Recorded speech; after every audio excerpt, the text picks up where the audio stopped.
Hello, everyone. Welcome to our first session of the Coming Out Stories from India. Coming out. What does that even mean? Is coming out opposite to, say, staying in hiding? I come out every day. Even today, this morning, I was speaking to an accountant and I had to come out. I was sharing that my partner, Nicola, and I needed some advice. He kept calling her Nicholas, assuming I was talking about a man. I had to finally stop him, correct him, and say that my partner, Nicola, she's a woman, same gender. And in that, I had to come out. Why do we even need to come out? Straight heterosexual people don't have to come out, do you? I didn't have to when I led a heterosexual life. Then why this? It's simple because we matter. Such stories matter because it is time to change the narrative. I keep asking myself, why are people so scared of us coming out? What is it about us that makes you so fearful of us? Why do I have to feel so anxious about my sexual orientation? Does any one of us here know what our future will be? What happens if your siblings, a friend, a colleague, or your own child decides to come out? Will you reject them because you don't understand? Or will you listen and accept? Nicola and I decided to launch these coming out stories from India to ensure we all work together as a community in changing the narrative, one story at a time. I'm RagaOlga D'silva, or Totally Out Now, as you know me. Today we have Debolina Dey with us, who has had a wonderful and fascinating journey. Debolina teaches in Delhi University. They identify as queer, both the noun and the adjective. Debolina, welcome. Hi, Raga. So nice to Hi. be on your show.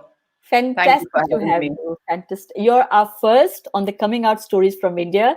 So Oh, wow. congratulations. And we're so Thank you. happy that we have you. You know, Thank you. we have spoken to many, many people. As you can imagine, I came out only at 50, which was last year. So in my journey, the last 1.5 years, I have been meeting a lot of people. A lot of people have, reached out to me and shared their journeys, their stories. But your story fascinated me. To me, a young person like you, to me, represents where we are as a country. Maybe not fully. Maybe there are shades that we can see in you. Maybe you're someone that I wish I had that kind of life. I don't know. Right, That's why I wanted to delve deep and find out who's this Debolina. So let me right. start very simply with people who are watching us, and thank you, audience, for joining in. We will have more people joining in. So, Debolina, I want to start very simply. Tell us about your journey from Siliguri to Delhi. Wow. Okay. It's a L-shaped. If you look at the map, it's this L-shaped, um, uh, you know, like direction, and it's I think around 2,200 kilometers in terms of space. In terms of time, it's around 22 hours in the fastest train. So that journey was not simply about one day moving to a big city and inhabiting it. Um, my journey from Siliguri to Delhi, very simply, at the very simple level, was about getting into a very good college in Delhi University and studying. But otherwise, the journey was more metaphorically coming out of home and into the world, into the bigger world, exploring things on my own, being on my own for the first time. And I've not left Delhi for since 2003. I've been in Berlin for a little bit, for a year and a half, but apart from that, I haven't left Delhi. And Delhi is home now, and Delhi really played a big part in my acceptance of me. Like Delhi was the first time I attended a pride. Delhi, the anonymity that Delhi afforded. I came from a small town, big joint family, really not really that much space to be an individual. I don't think the idea of individuality existed, even though we had our separate apartments in a big house. But so the journey from there, from a small town, joint family, really, really very protected. I wouldn't. I think we were caught between um, very liberal ideas and being really not so progressive. I saw my grandmother as a widow, inhabiting a separate space, wearing white all her life, eating vegetarian, very, very old school practices. And yet I was an only child of my parents, only girl child in a small city, come to the big city to study.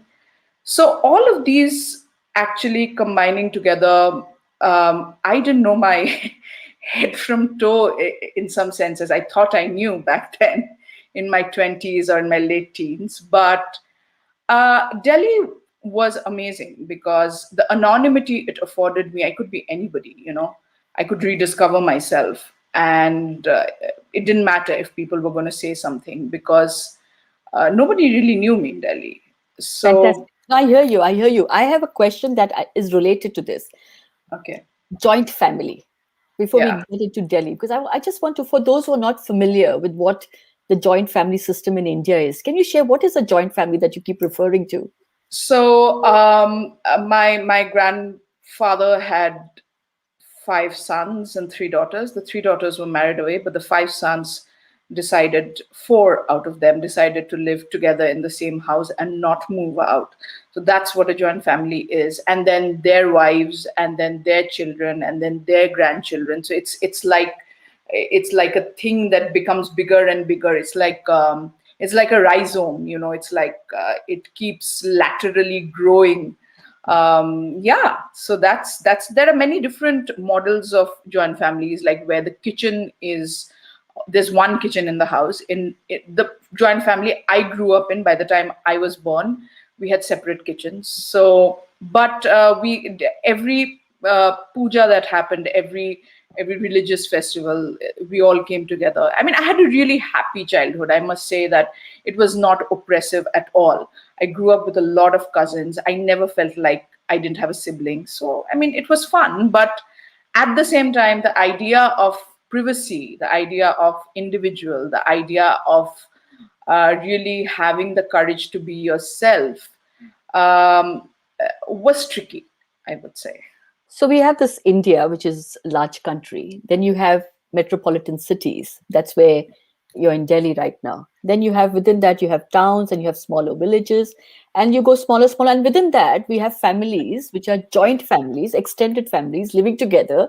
And within that, those joint families, just so that the audience can understand, there can be multiple Indias, as we Yeah, can say. absolutely. Multiple thoughts, multiple belief systems, multiple faiths as well sometimes. So we're Absolutely. talking about a country which is so diverse with diverse thinking, and that's the country that we all belong to, and I that's have the to tell country. you though, I mean, now I end up thinking a lot. I remember when I went to Berlin and people asked me, where you from?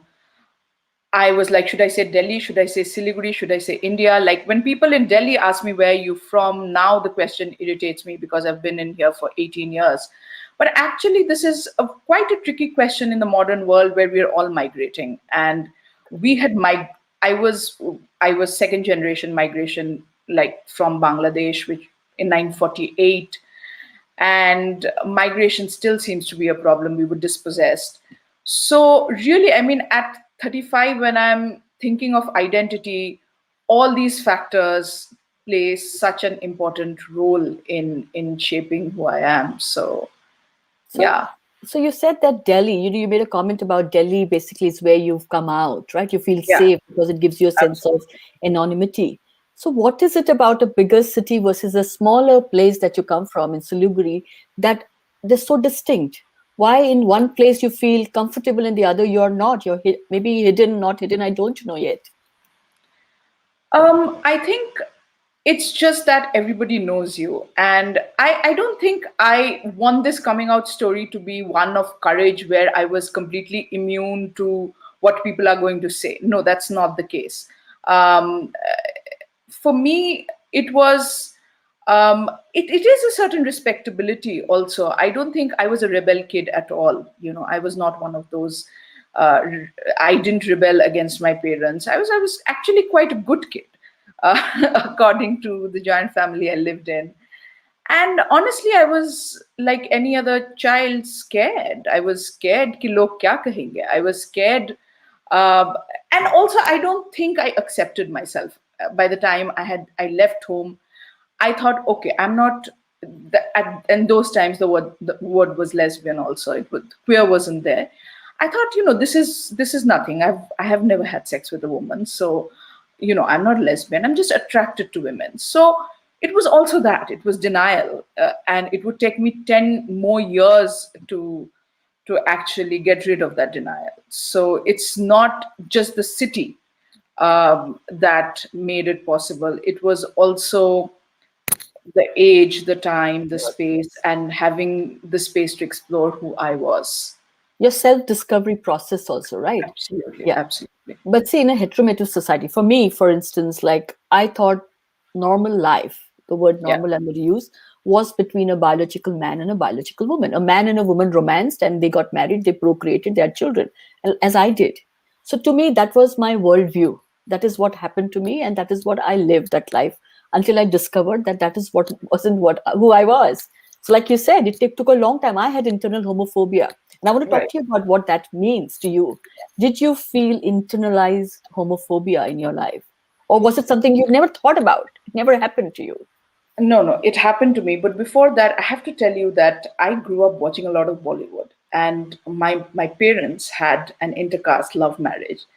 And honestly, as a very young kid, even before all this socialization happened, when I fell in love with a woman and I thought I was attracted to women, and I always thought love was about rebellion, right? It was, I mean, in the 90s, if you see Bollywood, people were eloping, and, people were like, it was a class rebellion, rich boy falling in love with poor girl. So all of that happened. So at that point, the homophobia had not set in. It was only when, I mean, even if the homophobia was there, I didn't know it as homophobia. I thought, oh, it's all rebellion, and it's all cool to fall in love because my parents had had a rebellious marriage. So, but it was only in college, and when I was out in school, right? I was out to all my friends. There was nothing to be out about. They just knew that I was drawn to women, and I was pretty, like, I would wear my heart on my sleeves. But in college, I think I was pretty traumatized also by, I went to an all women's college, and by people's reaction. It was like that all point and whisper, point and whisper. And at that point, when the real life choices started becoming real, um, when it is when I thought, this is too difficult. I don't want to be one of those. And I did not accept myself for the longest time. I did not accept myself for the longest time that this could be real. When you're in school, a lot of it is not real. You can be so many things, and later you can totally go back on it.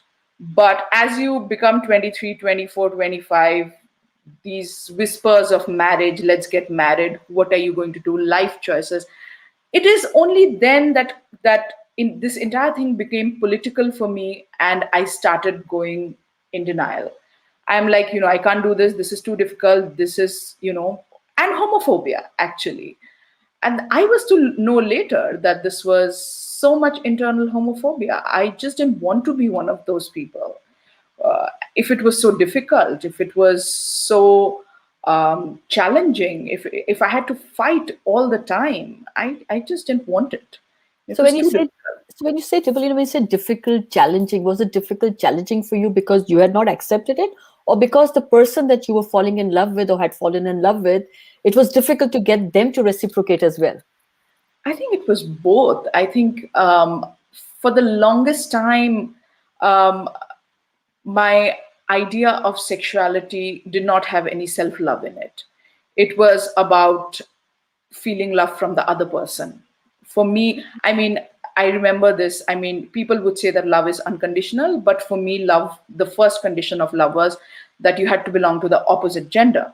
Like only a man could love a woman and a woman could love a man. So I had never experienced love as unconditional. So for me, accepting myself was also tied in with the fact that I was never going to be accepted in love, like that love was inaccessible.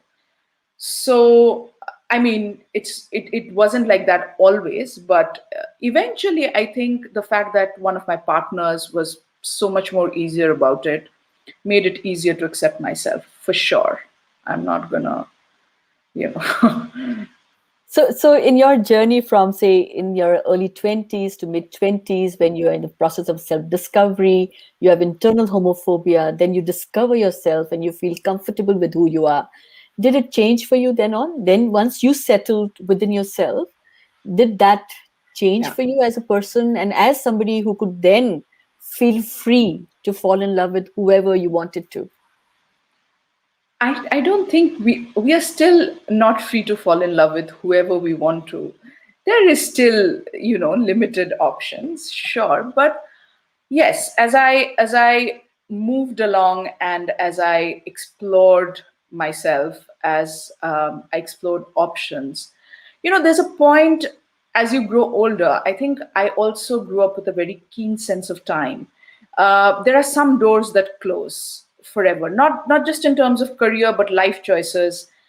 And even though I was out to my university, to my friends, I was not very public about it. And one of the reasons I started going public about it was so that I could not be blackmailed into, back into the closet or somehow. So for me, the declaration was also, it's like holding something and saying, oh, okay, steady now, you're there. Um, so I think strangely, the public and the private sort of went together as I started growing older and the life choices became more real for me. I went through a phase when I wanted to get married, and my parents were like, I thought I wanted to get married. My parents said, why don't you look at some men? I said, okay, I'll look at some men. This looks good. That I went to shadi.com, all of that. And, I realized this is not for me. There is some kernel inside of you, in the person that you are, that you keep discovering through your life, some irreducible kernel that will not be destroyed, that will not change. And I couldn't. So, So interesting. I will talk about public and private life a little later, but I just want to talk about your family. So here you are saying that, hey, I'm interested in getting married and married to a man. You go through the process of shadi.com and the yeah. things that all of us go through. And at what point did you decide that, no, this is not for me? And how did your family react to that? And did you have to come out to them to tell them not marrying a man, but? So it happened, it didn't happen like in a span of years. I was in Berlin for a little bit, and I said, okay, let me look at men, and I went out on a couple of dates.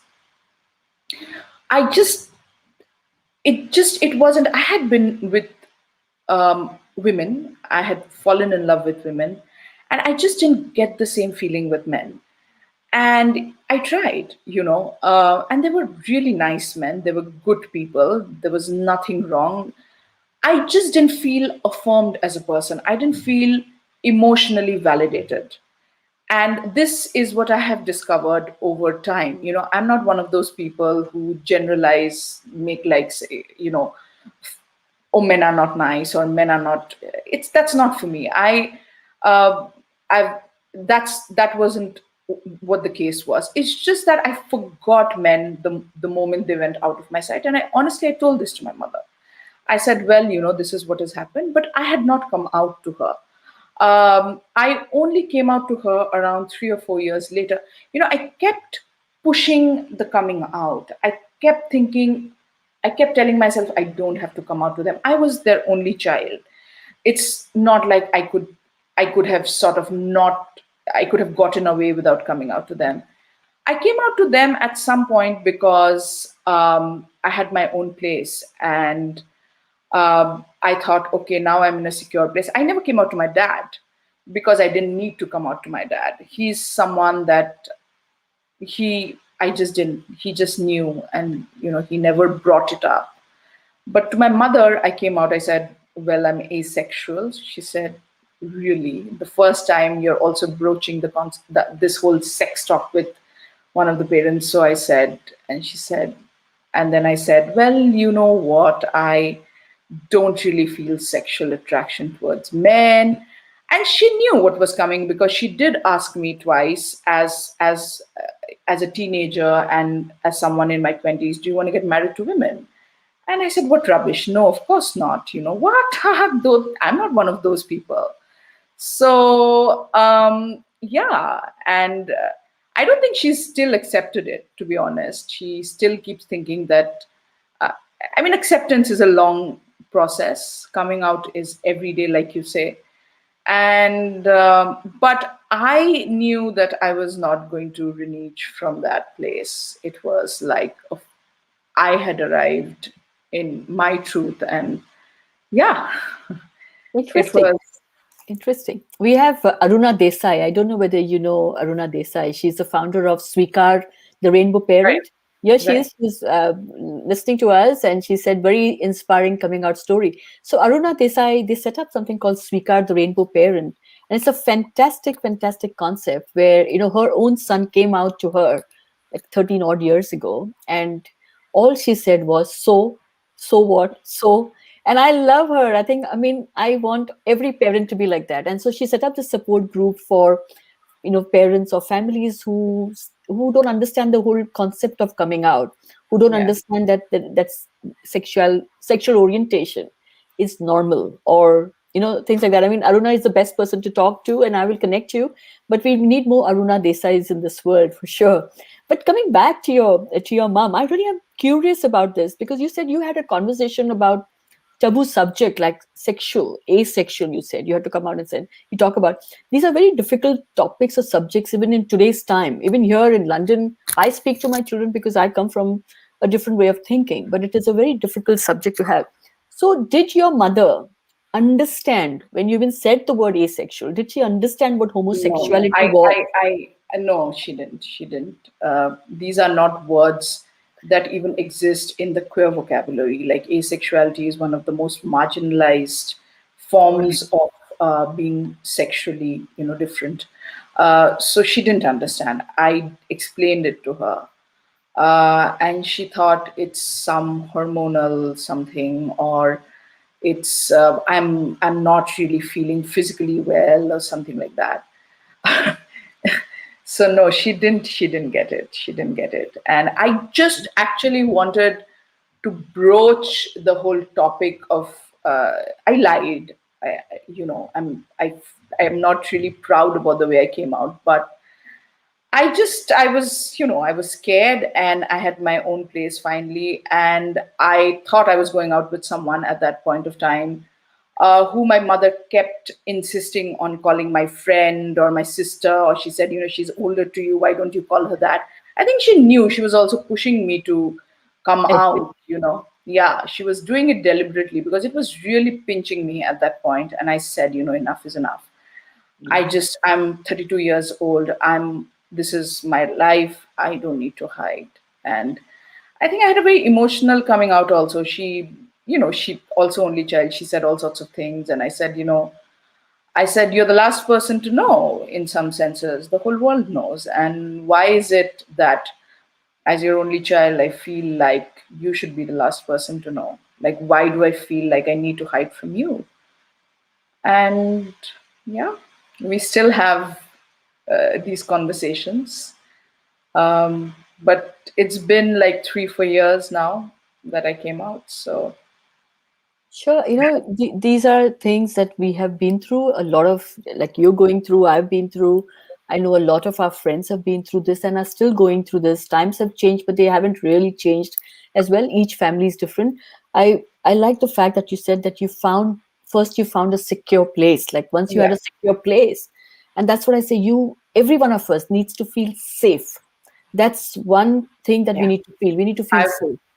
I've been talking about it in other spaces. I think like the only political one of the political issues that I want to put my weight behind is safe spaces for queer people in the Yes, city. Where do people go? exactly. Like I think Delhi should, I mean, would be great to have a queer center in Delhi where you go, you have a safe space for trans people. And honestly, even though my parents are amazing, I've heard stories of parents, of really horrid stories. So I didn't have to go through that. But even then, I knew, uh, even though I had a very, very supportive and amazing family, I knew that there was something very toxic about the Indian family and the way it controls, Yeah. and that I feared, maybe it I don't know if it was true or not, but I feared that if I didn't have a strong place from which to come out, it would be more of a struggle than I wanted it to be. It still is, but I knew I if people ask me for advice, I tell them that come out from a place where you feel safe, where you feel secure, and that's important. I know it's not always in our control. Some people are outed by other people, some, Yeah. but ideally that's what I would do. And that's such a pity because, you shouldn't have to strategize so much about something Exactly. that's your truth. It disturbs me actually when I have Yeah, such conversations. I have many such conversations with people. It disturbs me that we have to actually go through this entire trauma. It's an yeah, internal trauma, and that's what I want to ask you next, Debolina. Is I'm sure this would have had some impact on your mental, emotional health, because these things that you're keeping within yourself, there are, I mean, in a closet, it's suffocating. I mean, I always say closets absolutely. are for clothes, not to hide your truth. And so it's suffocating. So what happened to you? Did you go through stuff, and how are you dealing with Absolutely. it? Absolutely. I was, as a young queer person in a small town, 13-year-old, I self-harmed myself. Many different kinds, habits of self-harm. And really from there to this day, like if I look at the arc of my own internal journey, not from the outside, um, it's huge. It's a lot of suffering, lot of hard work, lot of floundering about. Um, I feel like it taught me a lot of empathy and compassion because I mean I definitely internalized a lot of toxic traits. I looked for toxic traits in other people, and honestly, till a few years back, till like 2 or 3 years back, till I went to a therapist, I and because I'm also trained in analyzing narratives because I teach literature, self-reflection. I feel like I can unpack a lot of these toxic traits, and but it's not been easy. You're there are so many traumatic incidents, parts of you, uh, all like packed in, and really not finding catharsis or release. And it takes a huge toll on your mental health. You don't realize. And I was, for a very, very long time, masculine identifying. So, I was really uh, shielding a lot of the softness in me through very, very, sort of indifference, pride, and I don't care, and really a lot of suffering, more than I care to unpack actually. I want to say this to the audience, Debolina. I think it's very important at this stage to say you're smiling throughout. And, if someone saw you, nobody would even see the pain, the trauma that you've been through behind the suffering, Yeah, that the word you use. I've been through a lot. I have just started 1.5 years ago talking about aspects of it. Nobody can unpack the entire thing that yeah, you feel, or, the abuse you go through, the impact of even hiding. It's yeah, huge. Imagine you keep storing something within a little box or a bottle, and it has to come out. But if it doesn't come out for years, imagine the toxicity it can develop into. And to me, all of us smiling here, all of us watching, the audience, please reach out. If anybody's, first of all, don't out people, please. That's yeah, something that I repeatedly request people. Go and tell people that Raga is gay. I will tell them if I want to tell them. Okay, yeah. that's very important. And It's not a secret. It's not a dirty secret we are hiding.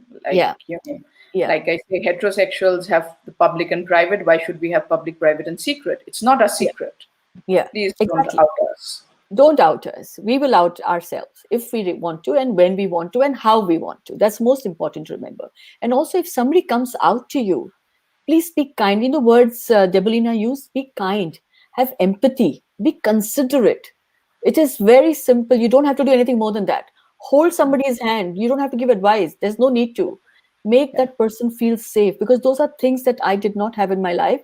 And that's one of the reasons, Debolina, we have these conversations, because they're so simple things. People say, I am the kindest person in this world. Then show your kindness when it is required, when it is Yeah. needed, right? Yeah. I want to come to this point. I want to ask about this whole public, private, and secret. Yeah. Do we live these three lives, you think? Yeah, Did you?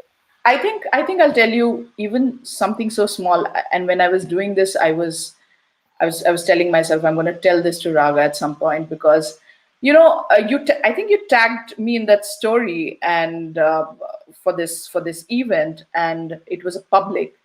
And I thought, should I allow it on my timeline or not? My aunt's there, and then I was like, I'm just tired. I don't care. It's just every day these small strategies, these microaggressions, all the time having to decide and strategize. And after a point, you're like, what? You're spending so much emotional labor really strategizing around these little things. For what? For acceptance? No, it's not worth it after a point with that begging bowl of validation and acceptance. I'm past that point. So for a long time, I remember a friend of mine, when I said I would get married, a friend of mine told me, said, oh, are you going to tell your husband? So, and then I thought, are you going to tell your husband about all your boyfriends that you've had before? Like, you know I was just so offended by that question. Maybe that question was innocent, but every time people would sit there and talk about their romantic life, I couldn't talk about it. You know, I just had to sit there feeling something less, or feeling that my sexual life was not valid, my romantic life was not valid, I was not romantically valid.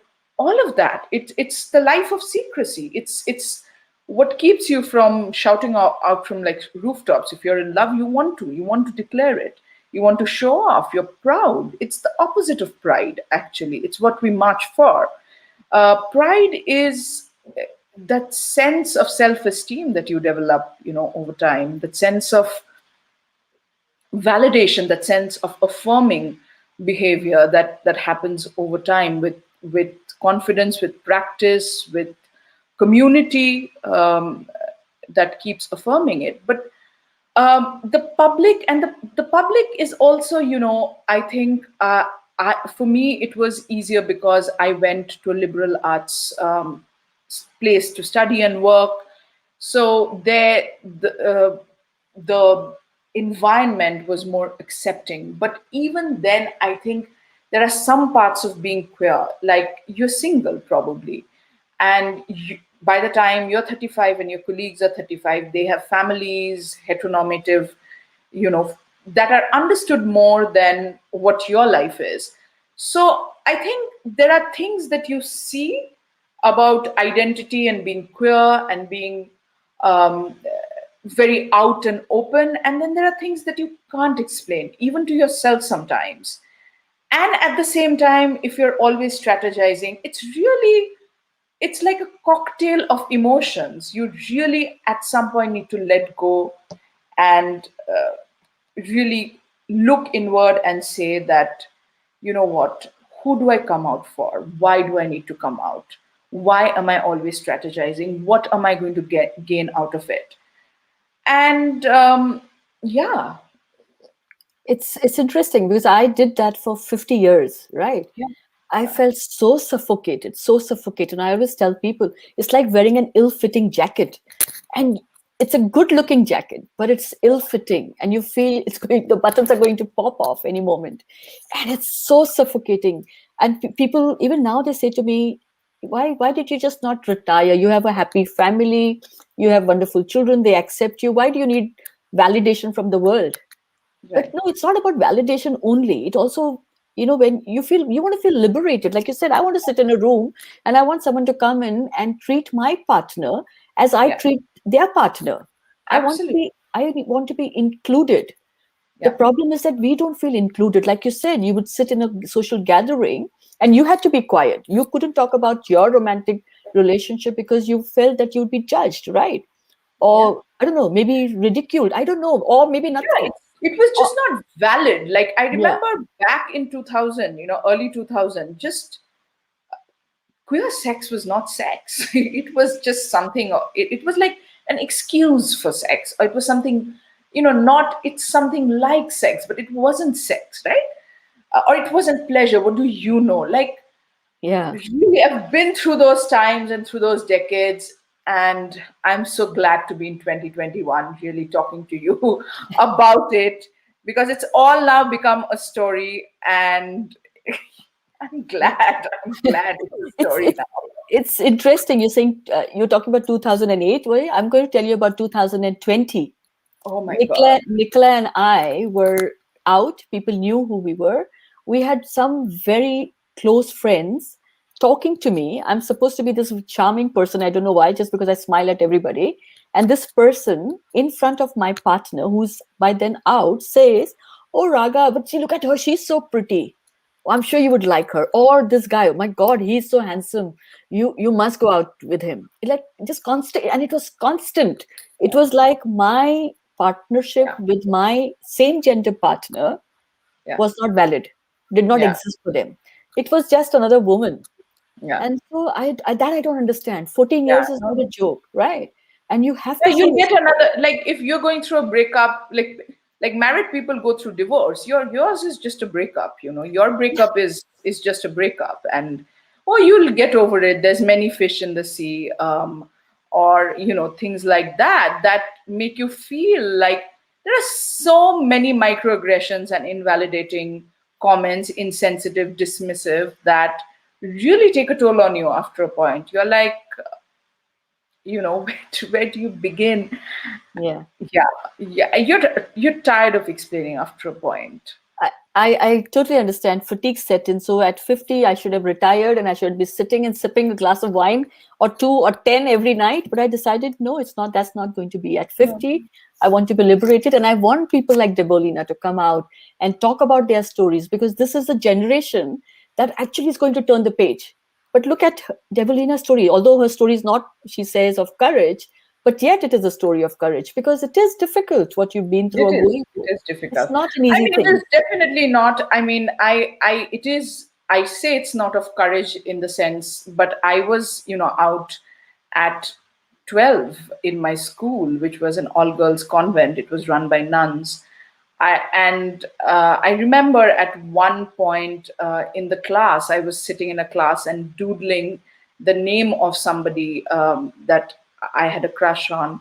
On the last page, the math teacher came in, took the copy, and the point was not that I was sitting in a math class and doodling, somebody's name. The point was that it was a woman's name, and he shamed me in front of the entire class. And I felt this sense of defiance. I felt this knot forming in my throat.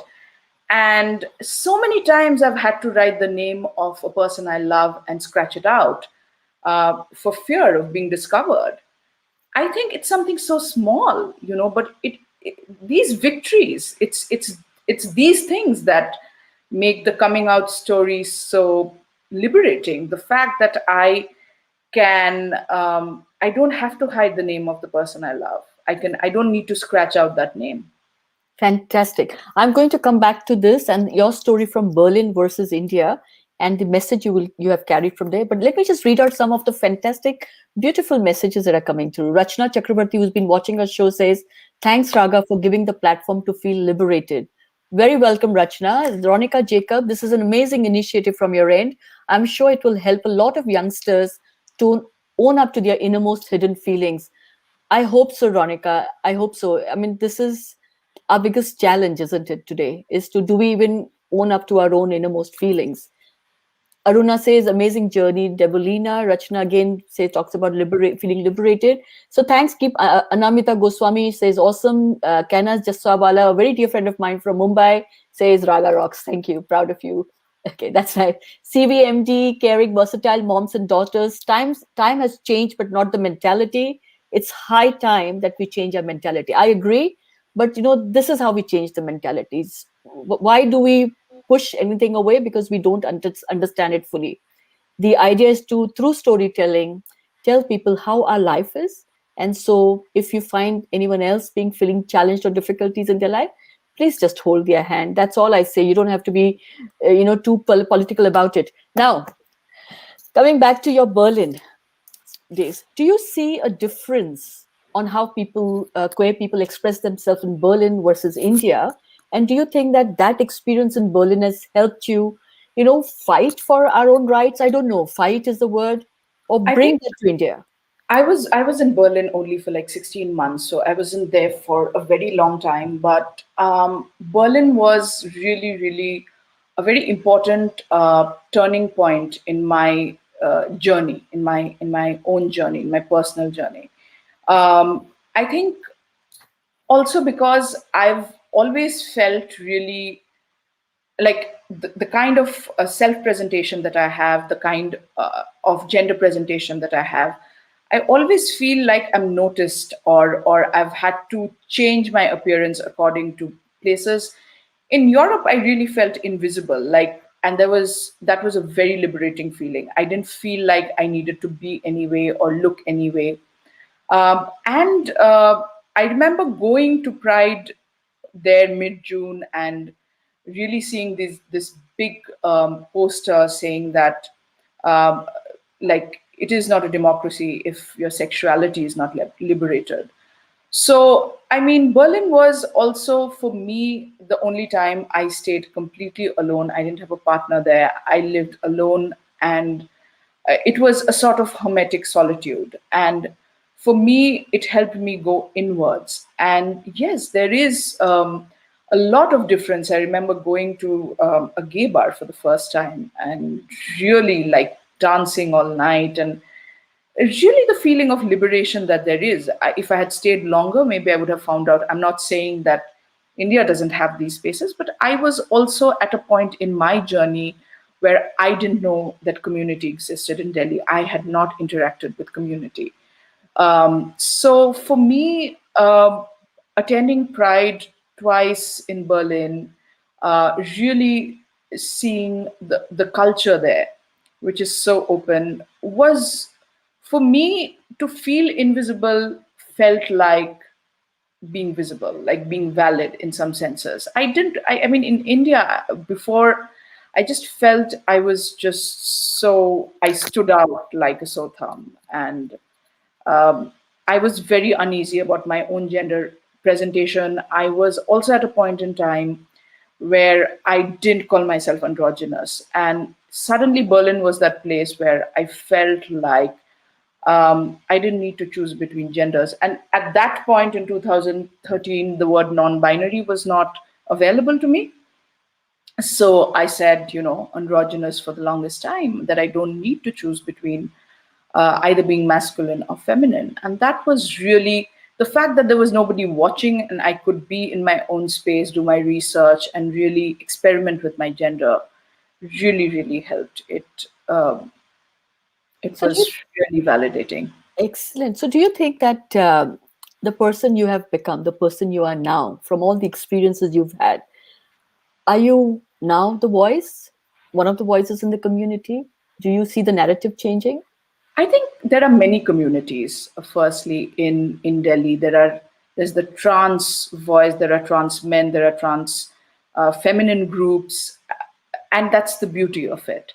Um, I tell my story because I hope that if there's somebody in a small town listening, they know that communities in big towns are not just about big town people. There are people who are different. There are people who come from small towns. If I'm one of the voices, I think, I mean, I don't know. There are so many voices. I would like to think, yes, I'm one of the voices, many voices that speak. Yeah, I think so. Do you really believe that things are changing in India, though? I think, yeah, I think for certain. So this time, what really happened was another landmark was in my queer journey was this time Siliguri had its second or third Pride event, and they called me as one of the guests, and uh, it was really, really validating for me to sit on a panel with my childhood best friend's older sister and talk about queerness in Bangla in Siliguri. So yes, things are changing. It's not going to happen at the same time. It's still happening and these circles are still calling themselves progressive.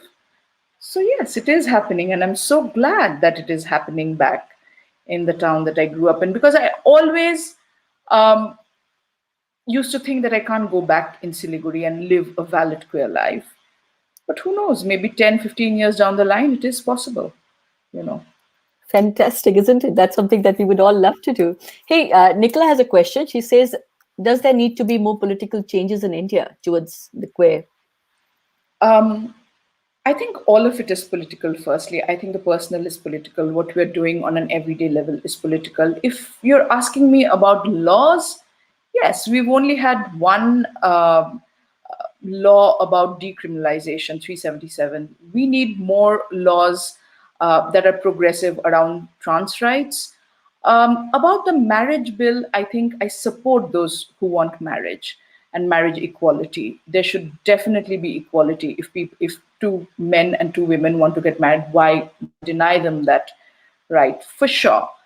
Uh, yeah, I totally think that we are very, very far away, and this entire jubilation um, about 377 going is just the beginning of it, and we should take the moment and introduce, I think, more and more representation. I think diversity is not something we see officially.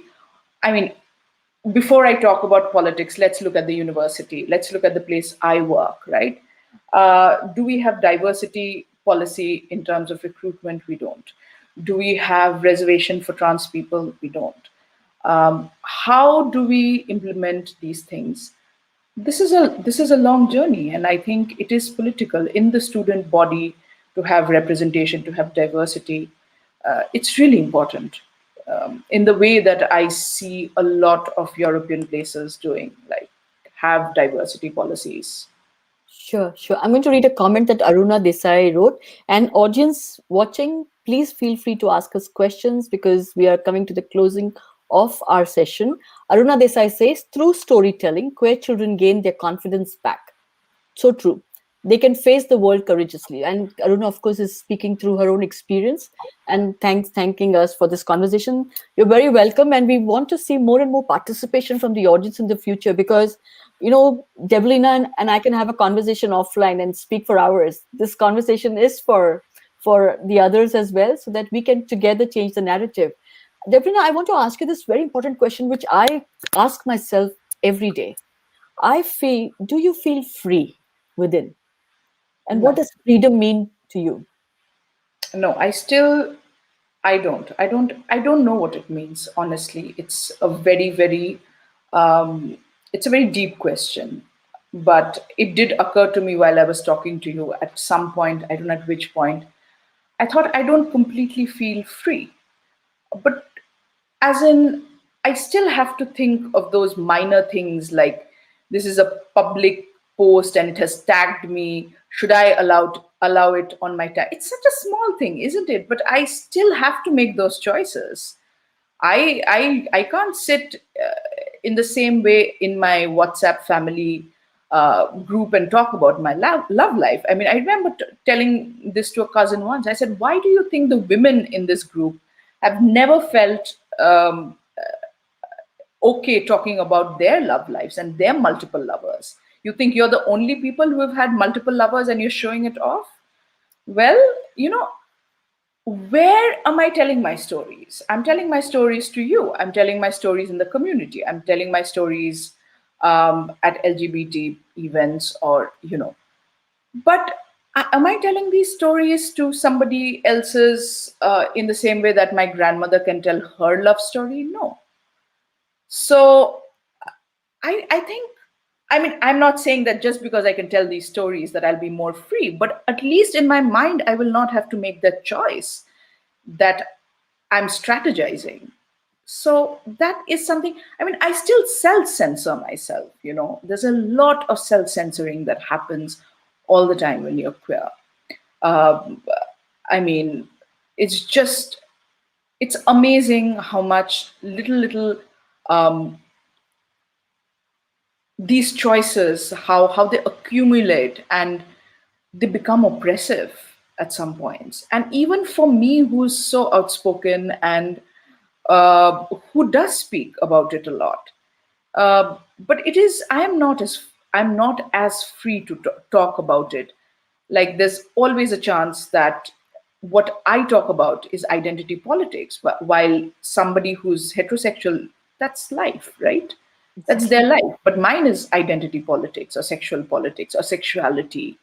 All these labels, they don't as long as these labels are there, I don't think we're free.